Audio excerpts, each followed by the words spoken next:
2010 પહેલાના શિક્ષકો માટે ટેટની એક્ઝામ ફરજિયાત કમ્પલસરી, જેને લઈને શિક્ષકો હાલ અત્યારે વિરોધ નોંધાવી રહ્યા છે. સમગ્ર શિક્ષણ સંઘ, શિક્ષકોનો સંઘ ભેગો થયો છે, એકત્રિત થયો છે અને વિરોધ કરતા નજરે આવ્યા છે.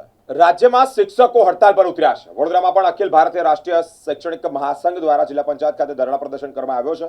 ટેટની પરીક્ષા ફરજિયાત કરાતા વિરોધ જોવા મળ્યો છે. 2010 પહેલાના શિક્ષકો માટે ટેટ પરીક્ષા ફરજિયાત કરતા વિરોધ કરવામાં આવ્યો છે. જિલ્લા પંચાયત ખાતે ધરણા પ્રદર્શન યોજાયું છે. બેનર, પોસ્ટર, સૂત્રોચ્ચાર સાથે વિરોધ કરી રહ્યા છે. શિક્ષકોએ વર્ષો સુધી સેવા આપ્યા બાદ તેમની પરીક્ષા લેવા અંગે પણ વિરોધ કરાયો છે. 22 જિલ્લામાં શિક્ષકોના ધરણા યોજાયા છે. કેન્દ્રીય શિક્ષણ મંત્રી ધર્મેન્દ્ર પ્રધાનને આવેદનપત્ર આપવામાં આવ્યું છે. શિક્ષકોની લાયકાત હોવા છતાં પણ એ પરીક્ષા લેવી એ અયોગ્ય છે તેવું શિક્ષકો કહી રહ્યા છે. મોન્સૂન સત્રમાં સુધારા વિધેયક લાવી ટેટની પરીક્ષામાંથી શિક્ષકોને મુક્તિની માંગ કરાઈ છે.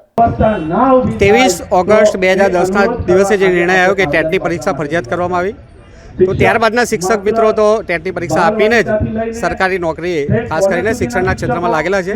પરંતુ એના પહેલાં જે શિક્ષક મિત્રો લાગ્યા છે કે જે હવે રિટાયર થવા પણ આવ્યા છે અને એમની ઉંમર પણ થઈ ગઈ છે, તો એમના મનમાં એવો ડર અથવા તો એના માટે જે તૈયારી, આજકાલ શિક્ષકે મૂળ કામ છે ભણાવવાનું, પરીક્ષા લેવાનું, પરીક્ષા આપવાનું નહીં. એટલે જે એને અસરને જે પહેલાંના શિક્ષકો છે એને આમાંથી મુક્તિ આપવામાં આવે એ અમારી માંગ છે. એટલા માટે આજે આ ધરણા પ્રદર્શનનો કાર્યક્રમ કર્યો. હા, અત્યાર સુધી ઘણી બધી વાતો સરકારને જ્યારે હવે પોઝિટિવ લાગી છે, તમારી વાતો માની પણ છે. જેમ કે ઓપીએસનો જે મુદ્દો હતો, તો આપણે જોઈ શકીએ છીએ કે ઓપીએસ મુદ્દામાં ગુજરાત સરકાર અને ભારત સરકાર પણ હકારાત્મક છે અને એમણે નિર્ણય બદલીને જ્યારે એમને લાગે છે કે ના, આ કુદરતી ન્યાયને સંમત છે, ત્યારે સરકાર હંમેશા અમારી પડખે ઊભી રહી છે. જે રીતે વસ્તી ગણતરી અત્યારે હાલ ચાલી રહી, શિક્ષકોને જ કામ સોંપવામાં આવી રહ્યું છે, ક્યાં અસર પડશે? ના, રાષ્ટ્રીય કામગીરી એ અલગ વસ્તુ છે. અમારા ફરજમાં જે બધી કામગીરીઓ આવે છે અમે કરવાના જ છીએ, કરવા માટે બંધાયેલા છે.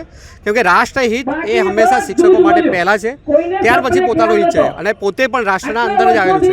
તો એ એસઆઈની કામગીરી હોય, વસ્તી ગણતરી કામગીરી હોય, ચૂંટણીની કામગીરી હોય કે આપાતકાલીન કોઈ પણ કામગીરી, જેમ કે કોરોના કાળમાં અનાજ વિતરણની કામગીરી હોય કે ઘરે ઘરે જઈને ગણતરી કરવાની કામગીરી હોય, એ તમામ ગણતરીઓ અમે કરીશું, કરતા રહ્યા છીએ અને રાષ્ટ્રના હિતમાં કંઈ પણ કામ આવશે અમે કરીશું, એમાં કોઈ બેમત નથી. સરકાર જો તમારી વાત નહીં માને તો હવે આગળનું સ્ટેપ શું રહેશે? અત્યારે આગળના સ્ટેપમાં એવું છે કે અમે ધારાસભ્યનો તથા સાંસદ સંપર્ક અભિયાન કરશું, અમારી વાત મનાવશું. એમના મનમાં કે જે શિક્ષકોની માંગણી છે એ યોગ્ય છે એ એમને લાગે તો સંસદની અંદર ખરડો બનાવી એને કાયદો બનાવવાની જે પ્રક્રિયા છે એ કરવા માટે પૂરેપૂરા પ્રયત્નશીલ રહીશું.